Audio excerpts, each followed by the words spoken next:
Hello friends, welcome to my channel MA Institute of Electronics and Radio Physics. So today we will discuss about a practical voltage source.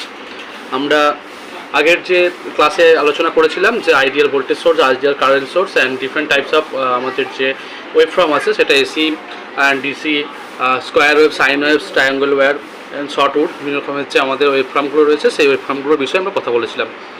Today we will discuss about a practical voltage source. এবার practical voltage source বিষয়টা কি সেইগুলো নিয়ে আমরা কাজ করব। মানে practical voltage source, practical current source মানে হচ্ছে ওই যে কারেন্ট সোর্স বা ভোল্টেজ সোর্সটা নিয়ে আমরা কাজ করেছিলাম, সেই কারেন্ট সোর্স বা ভোল্টেজ সোর্সটা কীভাবে আমরা প্র্যাকটিক্যালি ইউজ করব আমাদের ডেইলি লাইফে বা আমাদের দৈনন্দিন জীবনে, সেই বিষয়টা নিয়েই বেসিক্যালি আমরা কথা বলবো। তো বিষয়টা এমন কিছু না, সেটা খুবই সিম্পল একটা ব্যাপার। এবং সেই যে প্র্যাকটিক্যাল সোর্স, ভোল্টেজ সোর্সগুলোকে নিয়ে কাজ করার ফলে আমাদের যে ইকুয়েশানগুলো তৈরি হচ্ছে, বেসিক্যালি আমরা কয়েকটা ইকুয়েশান এখানে নিয়ে আলোচনা করব। যখন আমরা কোনো বেসিক্যালি যখন কারেন্ট বার করবো বা ভোল্টেজ বার করবো, তখন আমরা যে প্যারামিটারগুলো ইউজ করবো সেই প্যারামিটারগুলোকে নিয়ে আজকে আলোচনা করব। তো আজকে আমাদের টপিক হচ্ছে, আজকে আমাদের ক্লাস থেকে টপিক হচ্ছে, আমরা চেষ্টা করব যে যতটুকু ক্লাসটাকে কন্টিনিউ করানো যায়। সো আজকে আমরা কি আলোচনা করব? আজকে আমরা আলোচনা করবো practical voltage source, practical voltage source এবং প্র্যাকটিক্যাল কারেন্ট সোর্স। তারপরে আমরা এগিয়ে যাব, ঠিক আছে, ইন্ডিপেন্ডেন্ট সোর্স আর ডিপেন্ডেন্ট সোর্সের মধ্যে। এবং আমরা আজকে চেষ্টা করবো যে আমাদের যে সোর্সের ক্রাইটেরিয়া যে বিষয়গুলো রয়েছে সেই বিষয়গুলোকে কমপ্লিট করে দেওয়ার। ওকে, সো আজকে যে বিষয়টা আমরা কথা বলবো সেটা হচ্ছে, আমি বারবার বলছি, যেটা হচ্ছে প্র্যাকটিক্যাল ভোল্টেজ সোর্স আর প্র্যাকটিক্যাল ভোল্টেজ কারেন্ট সোর্স। মানে আমরা কোথায় বেসিক্যালি অ্যাপ্লাই করবো সেইগুলোকে নিয়ে কথা বলবো। এবং যে বিষয়টা আমাদের খেয়াল রাখতে হবে সেটাই বারবার বলেছি যে আমাদের এই fundamental of electrical electronics engineering যে আমাদের সাবজেক্টটা রয়েছে, সাবজেক্টটা কিন্তু খুবই একটা বড় সাবজেক্ট। এবং এই সাবজেক্টের মধ্যে ম্যাক্সিমাম টার্মস অফ কোশ্চেন আসে যেগুলো ম্যাথামেটিক্যাল প্রবলেম হয়, ঠিক আছে। মানে বেসিক্যাল যে আমাদের কোশ্চেনগুলো আসে সেগুলো হচ্ছে কি, ম্যাথামেটিক্যাল যে প্রবলেমগুলো আমাদের এসে থাকে সেই প্রবলেমগুলো আমাদের এখানে আসে ফেস করতে হয়, এবং আমাদেরকে সেগুলো ক্লিয়ারলি জানতে হবে বিষয়গুলো, তবে আমরা সেগুলোকে নিয়ে আগাতে পারবো। সো তবে চলো শুরু করা যাক। Students, let's start. প্রথম আমরা কী নিয়ে আলোচনা করবো সেটা হচ্ছে প্র্যাকটিক্যাল ভোল্টেজ সোর্স।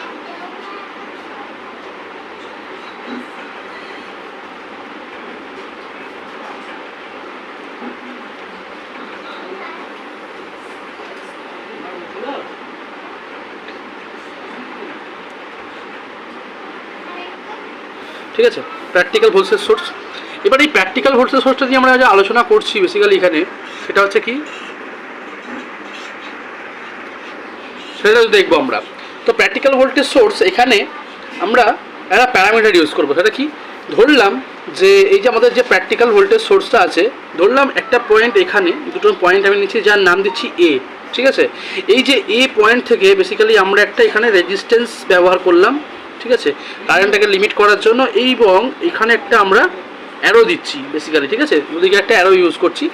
আমরা নাম দিলাম, এই যে রেজিস্ট্যান্সটা আমরা ইউজ করেছি এখানে নাম দিলাম আরএলটা কি, লোড অফ রেজিস্ট্যান্স, মানে যার মধ্যে দিয়ে ম্যাক্সিমাম লোডটা যাবে বেসিক্যালি, ঠিক আছে। মানে যদি কোনো একটা সার্কিটের মধ্যে কোনো একটা জিনিস অ্যাপ্লায়েন্সেসকে আমরা চালাতে চাই, তার যেটা চালাতে চাই সেটা হচ্ছে আমাদের বেসিক্যালি ওই সার্কিটের লোড। ওকে, সো আমরা এখানে যে বিষয়টা এবার দেখবো কি, সেটা হচ্ছে কি, এখান থেকে আমরা আরেকটা রেজিস্ট্যান্স অ্যাপ্লাই করে একটা ভোল্টেজ সোর্স এখানে কানেক্ট করছি। ওকে, এবং এখানে দুটো পয়েন্ট, এখানে নাম দিলাম বি। এইবার বেসিক্যালি যেখানে দেখছি এটা হচ্ছে আর ইন। কেন আর ইন? এটার মধ্যে দিয়ে যে আমাদের ভোল্টেজ বা কারেন্টটা যাবে, তাই জন্য এটা আমাদের যেহেতু সোর্সের সঙ্গে কানেক্ট করা রয়েছে, তো সেক্ষেত্রে আমরা এখানে একটা মার্কিং করলাম, আর এটার নাম দিচ্ছি যে আমরা ভিএস, ঠিক আছে, ভোল্টেজ সোর্স। তো বেসিক্যালি যখন আমরা অ্যানালিসিস করবো বিষয়টা, আমি এখানে ধরে নিলাম এটা শর্ট সার্কিট। ওকে, আমি এটা নাম দিয়েছি দুটো পয়েন্ট এ আর বি। এটা একটা পয়েন্ট এ, এইটা একটা পয়েন্ট বি। বেসিক্যালি দুটো পয়েন্ট আমাদের এখানে। আর কার অ্যাক্রসে রয়েছে না, আর এর অ্যাক্রসে। আর এলটা কি, আর এলটা হচ্ছে বেসিক্যালি লোড রেজিস্ট্যান্স, মানে maximum load in a through of this resistance, that is called load resistance. Maximum লোডটা এর মধ্যে দিয়ে যাবে। যেহেতু এখানে আর কোনো যেহেতু এখানে এটাও হচ্ছে কারেন্ট বা ভোল্টেজটা এর মধ্যে দিয়ে যাচ্ছে, এই রেজিস্ট্যান্সের মধ্যে দিয়ে, তো বলতে পারি এটা আমাদের সাপ্লাই রেজিস্ট্যান্স। আর এই যে সোর্সটা আছে এটা আমাদের ভোল্টেজ সোর্স। সো আর এটা কি না, এটাকে আমরা ইউজ করছি বেসিক্যালি, এটা আমাদের লোড, মানে এটা আমাদের অ্যাপ্লায়েন্সেস, এটাকে আমরা অন করতে চাইছি। তো এটা হচ্ছে আমাদের লোড, সেই ক্ষেত্রে এটাকে আমরা বলতে পারি এটা হচ্ছে একটা যে কোনো একটা অ্যাপ্লায়েন্স, হতে পারে একটা বাল্ব, হতে পারে একটা মোটর, যে কোনো একটা জিনিস। সো আমরা এখানে রেজিস্ট্যান্স দিয়ে অ্যাপ্লাই করছি, কারণ এর মধ্যে দিয়ে ম্যাক্সিমাম ভোল্টেজ কারেন্টটা যাবে, তাই জন্য এটাকে আমরা লোড রেজিস্ট্যান্স ধরলাম। এইবার কী করছি, এইবার তাহলে এখানে আমি যদি বলতে পারি যে এখানে আমাদের প্র্যাকটিক্যাল ভোল্টেজ সোর্স কোনটা, তো প্র্যাকটিক্যাল ভোল্টেজ সোর্স হচ্ছে এই জায়গাটা, অর্থাৎ কোনটা, এই জায়গাটা, এই জায়গাটা হচ্ছে আমাদের প্র্যাকটিক্যাল ভোল্টেজ সোর্স। এরপরে আমি যেখানে যে তিনটে প্যারামিটার ইউজ করেছি কি কি, আর ইন, ভি এস, আর এল, ওকে, সেটা কি না আমি বলবো আর ইন, অর্থাৎ এটাকে বলতে পারি ইন্টারনাল রেজিস্ট্যান্স। কি বলবো,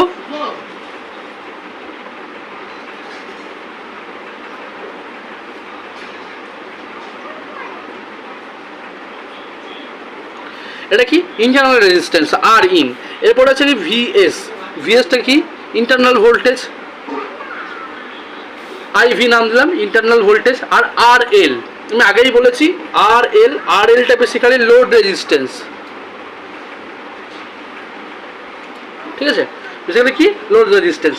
এখন যদি আমি বলতে পারি যে এখানে কারেন্ট কত হবে, what is current this flowing this circuit, okay, মানে আমি যদি বলি এই সার্কিটের মধ্যে দিয়ে কারেন্ট কত, তো বেসিক্যালি তোমরা খুব বার করা খুবই সহজ। কেন বার করা খুব সহজ, কেন আমাদের হাতে আমরা একটা প্যারামিটার বা একটা ফর্মুলা জানি, সেটা হচ্ছে কি ওমস ল। ওমস লটা কি, ভি ইকুয়াল টু আই আর, ঠিক আছে, voltage equal two current into resistance যদি করি তাহলে আমরা ভোল্টেজ পাবো। সো এখান থেকে আমি কী জানতে চাইছি না, আমি কারেন্ট জানতে চাইছি, কারেন্ট ইকুয়াল টু বলতে পারি ভোল্টেজ বাই রেজিস্ট্যান্স, ওকে। তো এটা আমাদের মোটো, অর্থাৎ এটা আমাদের ফর্মুলা। তো সেই ফর্মুলাটা আমরা যদি ড্রাইভ করে আমি যদি কারেন্ট বার করতে বলি টোটাল অ্যাক্রস দ্য নেটওয়ার্ক এই সার্কিটের মধ্যে দিয়ে, আর এখানের মধ্যে পোটেনশিয়াল ডিফারেন্সটা কত, ভি, ঠিক আছে। সো এখানে আমি যদি বলি যে find the current across the network, তখন কিন্তু ইজিলি বিষয়টাকে নিয়ে খুব তাড়াতাড়ি বার করা যাবে যদি আমরা এই ফর্মুলাটা এখানে জেনে থাকি। সো এই ফর্মুলা ডিপেন্ড করে আমরা কিন্তু এই নেটওয়ার্কের বা এই সার্কিটের যে কারেন্ট ফ্লো হচ্ছে, তাহলে সেই কারেন্টটাকে আমরা এখান থেকে কী করতে পারবো, ডিফাইন করতে পারবো। কীভাবে ডিফাইন করব সেটা আমাকে বলতে হবে যে সার্কিট কারেন্ট আই, আমি কী করবো, দেখছি এখানে আমাদের একটা ইন্টারনাল ভোল্টেজ সোর্স, তার ভ্যালু কত, ভিএস। ফর্মুলা কি, ভি ইকুয়াল টু আর, আরটা এখানে কে, দুটো রেজিস্ট্যান্স আছে।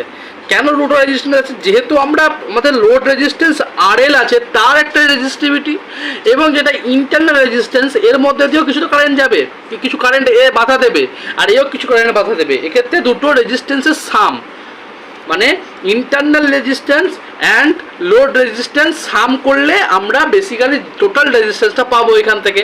সো এখান থেকে বলতেই পারি আমি ড্রাইভ করে যে কী বলতে পারি, যে আর এল প্লাস আর ইন, অর্থাৎ আমরা যদি গিভেন নেটওয়ার্ক, আমাদের যে নেটওয়ার্কটা দেওয়া রয়েছে সেটার ক্ষেত্রে আমরা বলতে পারি যে এই টোটাল সার্কিট নেটওয়ার্কে কারেন্ট বার করতে গেলে ফর্মুলা হচ্ছে VS equal to VS by R L minus R in, R L plus R in, sorry.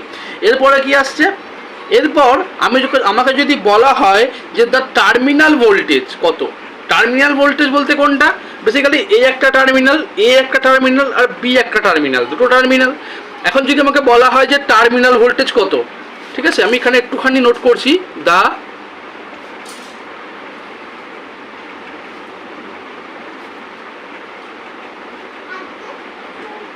আবার জানা হয় যে টার্মিনাল ভোল্টেজ কত, সেখানে আমি বলতে পারবো যে ভি, আমার ফর্মুলা কি, V equal to I into R L, মানে I basically total current flow in the circuit, যেটা হচ্ছে আমাদের, আমি কেন আইটা যেহেতু বলিনি, টোটাল কারেন্ট হচ্ছে I into L, I into R, যেখানে ওমস ল আমাদের যেটা বলছে। এবার আর এল কারণ লিখলাম, কারণ আর এলটা হচ্ছে লোড রেজিস্ট্যান্স, যেহেতু আমি লোড রেজিস্ট্যান্স ইউজ করছি এখানে, সেক্ষেত্রে আমি ভি ইকুয়াল টু আই আর এল করলাম। তো আমাদের কী বলেছে, টার্মিনাল ভোল্টেজ, অর্থাৎ এই ভিটা ক্যালকুলেট করতে বলেছে। তার জন্য আমাকে যেটা ইউজ করতে হবে সেটা কী করতে পারবো, এখান থেকে এটা ইমপ্লাইজ আয় করছে, বিকে করছে, ইমপ্লাইজটা ক্যাকা করছে, বেসিক্যালি এই যে আই আর এল, এটা কিন্তু ইমপ্লাইজ করছে এই যে দুটো টার্মিনাল এ আর বি টার্মিনালের মধ্যে যে potential difference, that is show I into L, মানে একে শো করছে কে, I into R L, basically তাকে ভোল্টেজ ডিনোট করছে। এখন আমি যদি বলতে পারি ভি ইকুয়াল টু, তাহলে টার্মিনাল ভোল্টেজ ইকুয়াল টু, আমি বলতে পারি যে লোড রেজিস্ট্যান্স আর এল অ্যাক্রসে, যেটা আমাদের লোড রেজিস্ট্যান্স আছে তার যে রেজিস্টিভিটি, বাই টোটাল রেজিস্ট্যান্স মানে R L plus R in into কী হবে, ভিএস। এটা টার্মিনাল ভোল্টেজ।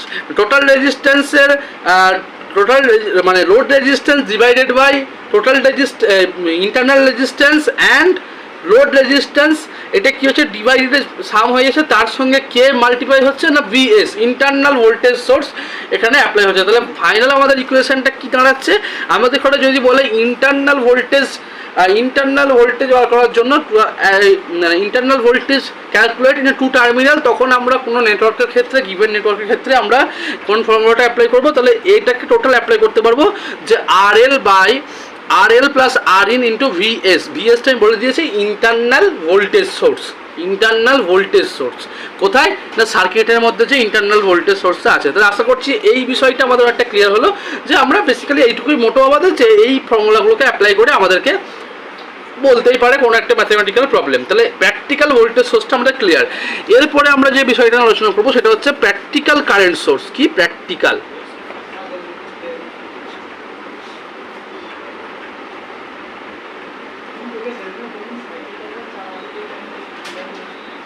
ঠিক আছে, প্র্যাকটিক্যাল কারেন্ট সোর্স।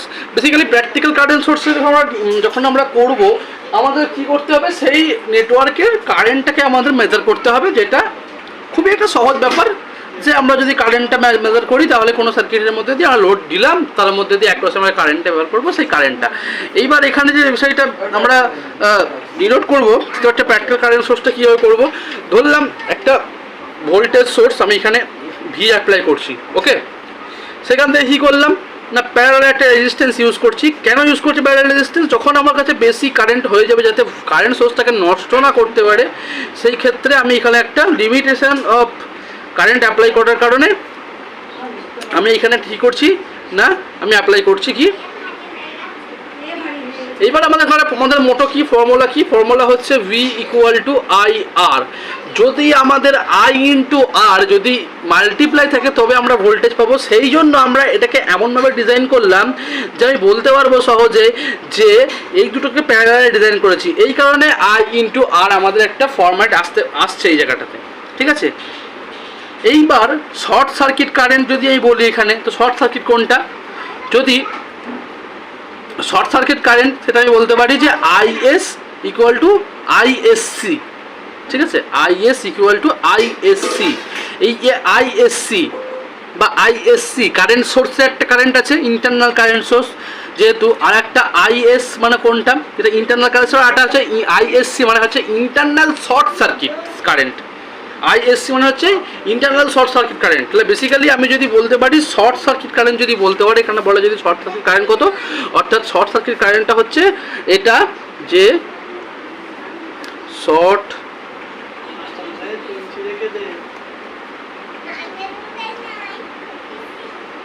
সার্কিট কারেন্টটা কত হবে, যেহেতু শর্ট সার্কিট কারেন্ট হচ্ছে আমাদের ওপেন লুপ মানে বেসিক্যালি যেটা আমাদের মেন কারেন্ট সোর্স, তার যে কারেন্ট সোর্স অর্থাৎ আইএসসি ইকুয়ালটা আমি বলতে পারবো যেখানে কি বলতে পারবো না আইএস অর্থাৎ current of short circuit network and current of internal current source. তার যে কারেন্ট দুটো কারেন্ট কিন্তু আমি যদি বেসিক্যালি আমি যদি ধরলাম একটা কারেন্ট সোর্সকে ওপেন আছে, এই ধরনের কারেন্ট সোর্স যেটা ওপেন আছে, যেটা আমাদেরকে সাপ্লাই দেবে কত, ধরলাম 5 অ্যাম্পিয়ার কারেন্ট সাপ্লাই দেবে, ঠিক আছে।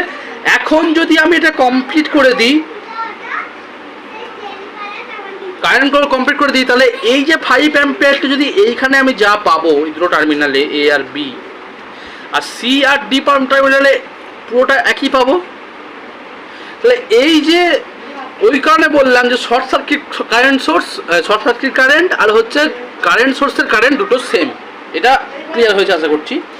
এবার হচ্ছে কি অ্যান্ড করসপন্ডিং, এখন বলতে পারি যে করসপন্ডিং আমাদের যে open circuit voltage, corresponding open circuit voltage মানে হচ্ছে এখানে যে সার্কিটটা রয়েছে আমি টার্মিনাল দিলাম এ আর বি, এই এ বি টার্মিনালটা হচ্ছে আমাদের ওপেন। তো সেক্ষেত্রে আমি যদি বলি করসপন্ডিং ওপেন ভোল্টেজ কত হতে পারে, ঠিক আছে, মানে we call A corresponding voltage open circuit voltage. সেক্ষেত্রে আমি বলতে পারি যে করসপন্ডিং ওপেন সার্কিট ভোল্টেজ আমি লিখছি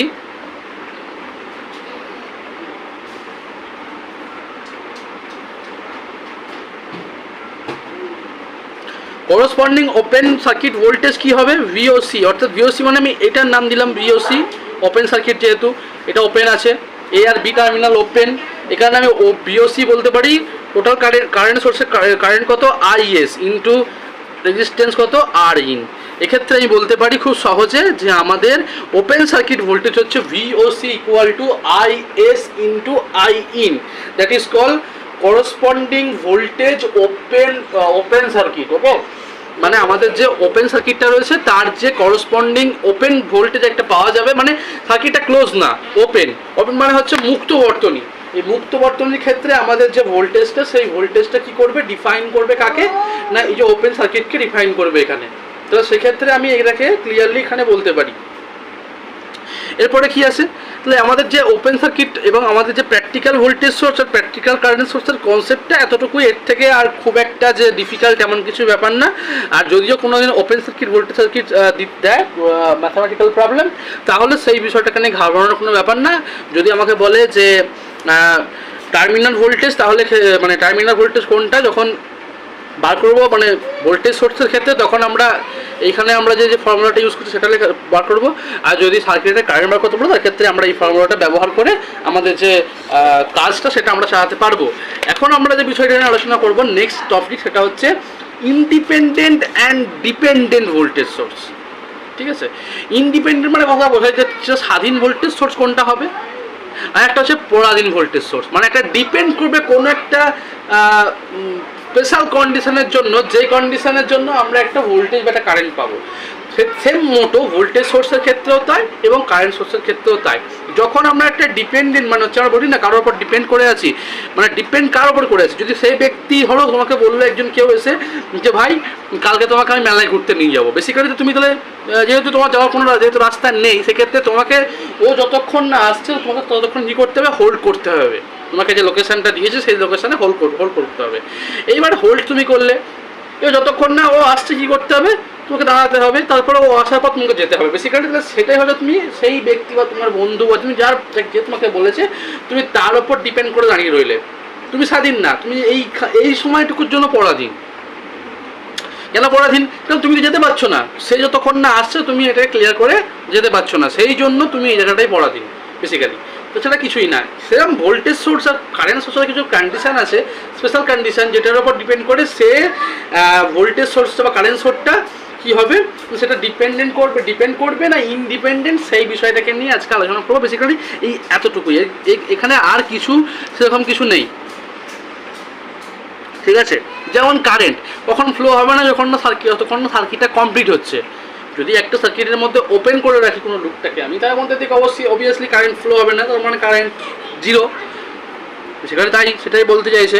আর ভোল্টেজ সোর্সের ক্ষেত্রেও তাই, কিছু ভোল্টেজ সোর্স যখন ইন্ডিপেন্ডেন্ট কারেন্ট সোর্স আর ইন্ডিপেন্ডেন্ট ভোল্টেজ সোর্সের ক্ষেত্রে, ইন্ডিপেন্ডেন্ট অ্যান্ড ডিপেন্ডেন্ট ভোল্টেজ সোর্সের ক্ষেত্রে বিষয়টা কি না একটু ভিন্ন। ইন্ডিপেন্ডেন্ট ভোল্টেজ সোর্সে কি, ইন্ডিপেন্ডেন্ট মানে হচ্ছে স্বাধীন ভোল্টেজ সোর্স, মানে তারা কারোর উপরে নির্ভর করবে না, সব সময়তে চলতে থাকবে। বেসিক্যালি সিস্টেমটা তাই বলে, আর কিছুই না। এখান থেকে আর নতুন করে কিছু বিষয় দেওয়ার কথা না যদিও। তাহলে আমাদের ইন্ডিপেন্ডেন্ট আর ডিপেন্ডেন্ট ভোল্টেজ সোর্সের বিষয়টা আমি এখানে কিছু বলছি না। ইন্ডিপেন্ডেন্ট আর ডিপেন্ডেন্ট ভোল্টেজ সোর্সের বিষয়টা এক্সামে আসেও না, যদিও এসে থাকে হয়তো আসতে পারে, কিন্তু এটাই লিখবে যে সোর্সটা কারো কোনো একটা সিস্টেমের উপর ডিপেন্ড করে, সেটাই হচ্ছে ডিপেন্ডেন্ট। আর ইন্ডিপেন্ডেন্ট হচ্ছে যেটা স্বাধীন, মানে কনস্ট্যান্টলি আমাদেরকে একটা কি ভোল্টেজ দেবে, যেটা কোনোরকম কোনো সিস্টেমের ওপরে মানে অব্যাহত থাকে না। এটাই হচ্ছে মোটো, ব্যাস।